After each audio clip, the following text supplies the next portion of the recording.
If you've lived at least for a couple years here on this earth, chances are you've been to a funeral, chances are you've been to a visitation. How did you feel when you attended either of those things? I suppose it probably depends on a couple different factors. How close were you to the person that just died?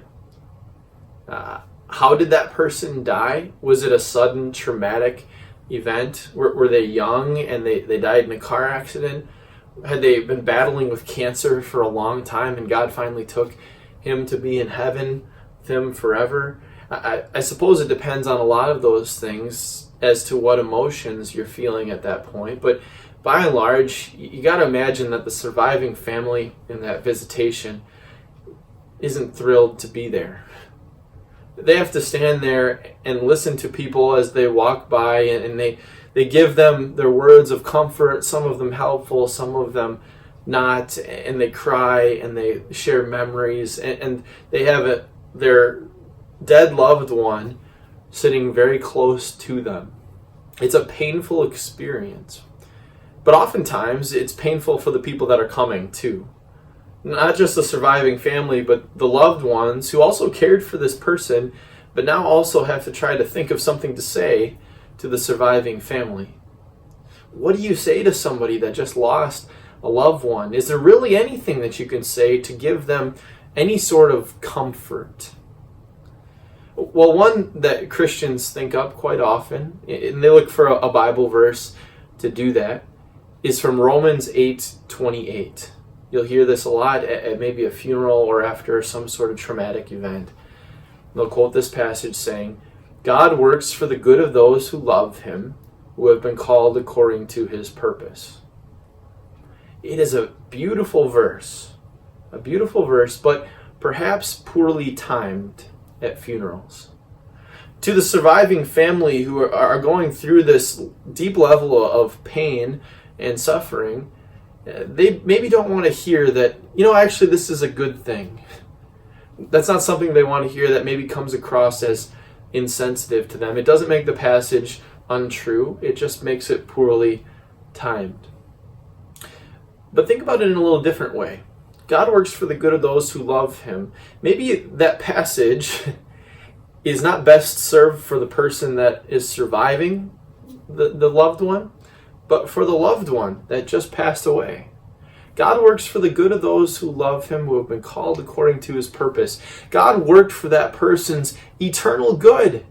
That casket is sad, but it represents an entrance into heaven, to be with Jesus forever, where there's no more pain, no more sorrow, no more tears being cried, no more states of depression or processing these hard feelings. No, it's just eternal joy with Jesus forever. And that casket is proof that this man or woman has entered into eternal happiness with Jesus forever.